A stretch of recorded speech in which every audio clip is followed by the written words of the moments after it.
Good morning. Happy Wednesday. So we're a year-round homeschool family, and what that means is that our school days look drastically different depending on what season that we're in.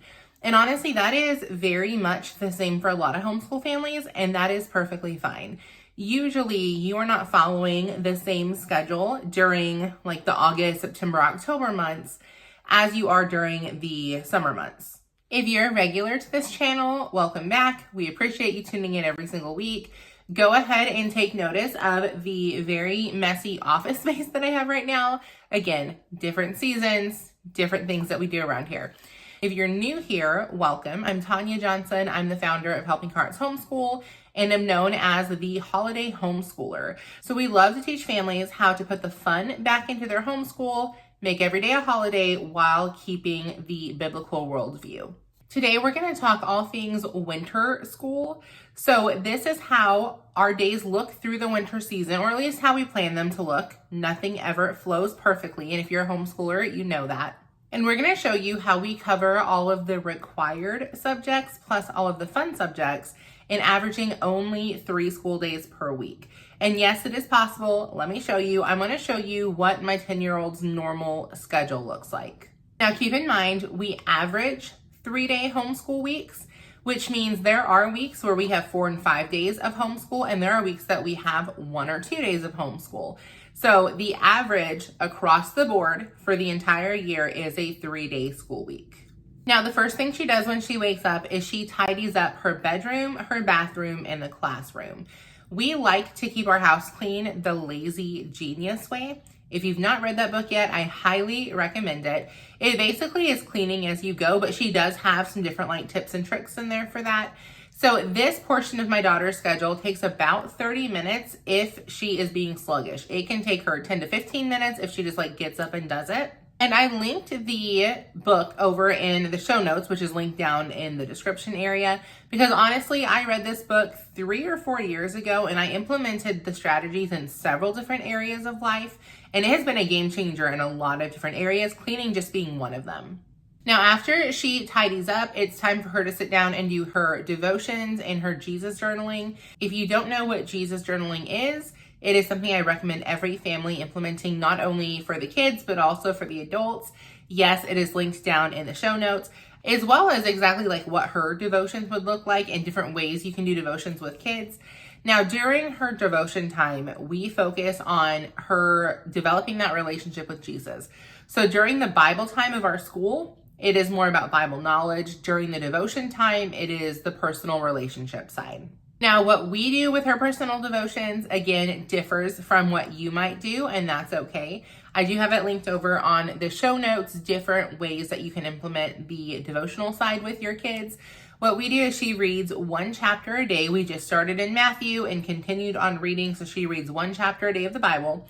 The goal here is to build the daily habit, not to get through the entire Bible in a certain amount of time. Now, she will have read through the Bible before she's a teenager, which I cannot say that. I know I have a lot of friends that cannot say that. So I think that is something that we will be very proud of when it happens. But the goal is not to get through the book in a certain amount of time. It is to consistently build that daily muscle, if you will, of reading the Bible every single day. She does her Jesus journaling, which again, I linked over so you can flip over and see what that is or what all it entails. And then she does her devotional book, which we flip between the Awana book and the Master Club book. I really like the Awana book, has more emphasis on larger amounts of scripture work. It also has some like back and forth between me and her conversational wise. And my daughter really loves the fact that it's laid out like a comic book. Master Club, we really like that it has a little bit more of the knowledge behind the Bible and also focuses on some service projects. So we like doing both of those throughout the year. I just feel like it gives a very well-rounded like discipleship program. And she does the Bible devotional journaling portion of her day 6 or 7 days a week. This is not just during school time, but she does do it during her school days as well. Now, when she's done with her journaling and devotions, typically during the winter, we like to go take a walk to start our day. It's not hot to where like in the summer, I would not take a walk past like 6 in the morning because it just gets really muggy really fast. In the winter, going out and taking a walk around 7, 8 o'clock, the sun is up. Usually it's not super cold, but it's a little bit chilly enough to where you can go out in a hoodie and enjoy it. So we walk around our neighborhood 30 to 60 minutes, just depending on the day and what else we have planned. Now, as I'm filming this, we are at the end of our first week back after Christmas break. We did not go on a walk one time last week. We very much were getting into the routine of things. So we have not quite gotten to our normal winter school schedule yet, but I am confident that next week we'll be implementing more things. And I am excited to get back to walking every day. It was something that I really enjoyed doing in the mornings. I don't know that she enjoys it as much as far as getting out and going, but by the time we come home, she does enjoy it, and we have lots of really good conversations as we're out doing our walks. Now, when we get back from the walk, we sit down and have breakfast. We typically will do a read aloud at that point. I meal prep 1 to 2 days per week, just depending on what we're doing. So our breakfast is already made. It just needs to be heated up. And then we sit down and reread 2, 3, 4 books, whatever we have time for, or we'll read a couple of chapters of a chapter book if that is what we are focusing on that day. Now, I like to start school in the winter by 10 o'clock. During the summer, you'll see we start earlier because we typically will hang out at the pool most afternoons. During the winter, we like to do our outside time again before school instead of after school, usually. So we will start around 10 o'clock and we do our core 4 subjects between 10 and 12. So that would be Bible. And again, that is not the devotional side. This would be our Bible where we're focusing on more of the knowledge side. And then we do talk about whatever was covered in the devotions as well, spark whatever kind of conversation comes up there. We do our language arts, our spelling, and our math during that time. At 12 o'clock is when we break and have lunch. We typically spend about 45 minutes eating lunch. Again, it's already made. We just have to heat it up, throw it on a plate. And then we will watch our World Watch News during that time and talk about whatever current events are going on. And then if we don't have anything to talk about, or we just have a few extra minutes at the end of that 45-minute window, we love to go through and just watch funny, TikTok style videos. I have a couple of creators that I follow that are friends of mine that I know put out clean content just like I do. So typically, their kids will watch my stuff, my kid will watch their stuff, and we just have fun sitting and watching funny little videos together. It's a nice break before we jump back into school. And then at 12:45, we jump back into our second section of school, and this again is a 2-hour block. Now, these are our loop schedules. We do try to do them every single day. Most of them take 10 to 15 minutes. They're not super long. However, if we have a hands-on project for something one day, then typically that's going to eat up a larger portion of time, and we may double up on another subject the next day. For example, I try to schedule only one hands-on project per day. So if we have a science experiment that we're doing, then I won't do a hands-on history project that day, and vice versa. So it might be that we do a science fair project today, and then tomorrow we do 2 of our history lessons. Or we do a history project today, and then tomorrow we do 2 of our shorter science, bookwork lessons. So I try to aim it out like that, but they are loop schedules. None of them have to be done every single day in order to get the curriculum done by the end of the year. So we do have a lot of flexibility with that. We loop 5 different subjects. We do financial literacy, science, history, geography, and social emotional learning. Now, we also do a couple of independent subjects, and you'll see those at the very end. And those are things that she either is doing or will be doing, depending on the subject, every day in the afternoon, but completely on her own. Those are hands off when it comes to me sitting and working with her. Now, when we are completely done with our school day, it's typically around 2:45, 3 o'clock. That is time that we designate an hour to either play a game, play a couple of short games, or do a craft. Or if we have a hands-on project that has not gotten done, we might sit and do the hands-on project during that hour instead. Just something to sit and have fun with each other at the end of every school day.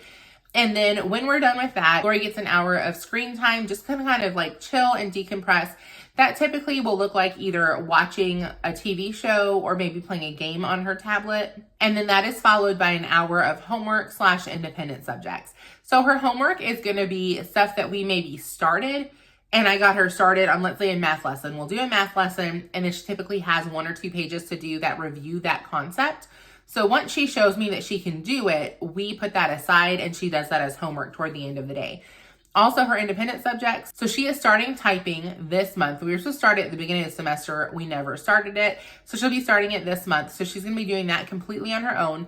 And then she also does a math practice program online that's called Table Fables. I've talked about it before. If y'all go over to the show notes, they actually have a free trial that they're giving anybody that watches my videos. So I would recommend going over there. There is a overview of the program if you want to see what it does. But basically, it helps her memorize her multiplication, and then she's going to be starting on division and fractions. So they also work with divisions and fractions and memorizing those, as well as the addition and subtraction. We did not find it when she was needing help with the addition and subtraction. But if you have a child who is struggling with memorizing any kind of math facts, I would recommend doing the Tables Fables. She does it 10 to 15 minutes per day, and her confidence has gone through the roof when it comes to doing our math lessons. And then we also do creative thinking and test prep. Creative thinking, what that is, and what I'm going to try to do as I'm talking through some of these is pop on the screen like what the book looks like. I am going to do a 4th grade review at the end of the year and kind of show you what subjects we did, what curriculum we liked, didn't like, what worked, didn't work for us. But we do the creative thinking. She does most of that on her own. So what she'll do is she'll do a lesson by herself. And then the next day we'll review it and see if she had any questions that she needs to go over. And then test prep, again, is 1 page. She typically will do 1 per day. And that is just getting used to filling it out more of a test style. So we do the 4th grade test prep book. We have done this all the way since kindergarten. It is in like, almost like Scantron form, like fill in the bubble. You're not doing it on a separate sheet, but you're just filling in the bubbles. And she's responsible for reading the directions completely on her own. It is a subject that she should already know, so it's not something I need to help her with. And then part of what she's graded on is how well she follows directions, as well as the actual content matter. So it just helps her if she ever does have to be in a position where she's got to go get tested. She won't be like completely thrown for a loop. Now, while she is doing her hour of decompression time and her hour of homework, I am doing my hour of cleaning and then my hour of getting dinner ready. And then once we're done with that, the house is kind of reset for the next day. From 5 to 9 is my work time. Now, at that time, Brett is getting up. My husband works 3rd shift. So he is getting up. She gets to spend the last 3 hours of her day because she typically goes to bed around 8:30 with him. So she can do some kind of art and craft while he's watching TV with her. Sometimes they'll play a game. That's just kind of like their time to chill and unwind and, spend time with each other. And then that's my time to work. So my work looks different pretty much every single day, but usually it includes either tutoring or prepping for a student, depending on what day of the week it is, as well as answering emails, getting blogs up, editing videos, whatever it is that I need to get done for that week or that project that I'm working on. Now, here's the question I get a lot, and that is, how are we able to do only 3 days a week when our state requires 180 days? Because 3 days a week does not equal 180 days. So let me break it down for you. And then again, I told you we average 3 days a week. Now, these are 3 normal homeschool days per week. In addition, 2 times per month, we have a co-op day. So she takes a writing class, a history class, and a science class twice a month. Or technically it's every other Friday, but typically that turns out to be twice a month. And then once a month, we have an all-day baking day. She has an all-day game day that we do with friends. And of course, y'all know my philosophy when it comes to game schooling. We use a lot of educational games in our house. We do an all-day card making day, which we focus a lot on writing and penmanship during that day, as well as obviously creativity. And then we do a homeschool party day once a month. And the homeschool party days, we do school for the first 4 hours, and then we do more hands-on, still educational, but like science experiments or crafts or whatever for the last 3 hours. And she typically has anywhere between 8 and 12 friends come over, and we just have a giant homeschool day together. So the breakdown of that would be, if she does 3 school days per week for 52 weeks, that puts us at 156 school days. And then you add in there about 12 co-op days, because we don't meet every single month of the year. We meet the standard like August through May, I think it is. And then you add in the 12 game days, the 12 all-day baking days, the 12 card making days, and then the 12 party days. I believe that puts us at like 204 school days. So we've exceeded our 180. And that's not to say that on the other days she's not doing some form of school. Because lots of times, like December, for example, we may not do our normal, normal school days every day, but she does do Christmas school and lots more like baking and crafts and that kind of stuff that does count as learning. So we definitely get our 180 days in, but they may not look like we're sitting at a desk for 8 hours a day, 5 days a week, because you don't need to do that to get your 180 days. Now, that is what our winter school looks like. I would love to hear what your winter school looks like, either down in the comments or over on social media. Like I said, we just finished our first week back. It was much needed. I was ready to get back to normal. This was the first year that we took the entire month of December off for Christmas. And actually, we took off basically Thanksgiving through the end of December. And I will say it was the best Christmas season that we've ever had, either homeschool, personal, both kind of mixed. Now, I've told this story before that last year, Christmas time, I sat down and it was December 17th. I remember the exact date, and I even looked up in my journal to make sure I was remembering this correctly. It was December 17th, and we had not done hardly anything Christmassy yet. I remember thinking just how the season had flown by. I was not ready for Christmas. I was not feeling any of the Christmas magic. And I felt like we had just been pushing to get so much school and work done that we had completely missed out on the season. So when I wrote out my goals for 2025, or 2024, just kidding. 2024, I really wanted to take December off, and I made that happen. Do or die, I decided I was taking the month off, and I am so glad that I did. But having said that, a month off is a very long time. As much as it was very much needed for myself and for her, it was nice to get back into the swing of things. So this is what our winter school looks like. The only other thing that I didn't write down that I didn't tell in the normal schedule is we are planning on doing a trampoline park, getting a pass just for 3 months. I don't know for sure if that's going to happen. We had planned on doing it. There was a deal going on, and that deal, I guess, is not there anymore. So we might just take a couple trips, not do an actual pass, but we will do something a couple of times a week in the afternoon with friends that involves getting out and being active during the summertime, and even early or late spring, we do a lot of swimming. And then during the holidays, we do all of our holiday fun things where we're out going all the time. So during the winter, there's not a lot planned to get out and be active. So we try to throw something in there. So again, this is our winter school plans. I hope y'all got some inspiration from them, and I'd love to get inspiration from you. So drop down what you are doing for winter school, again, down in the comment section or over on social media, and I will see y'all next week.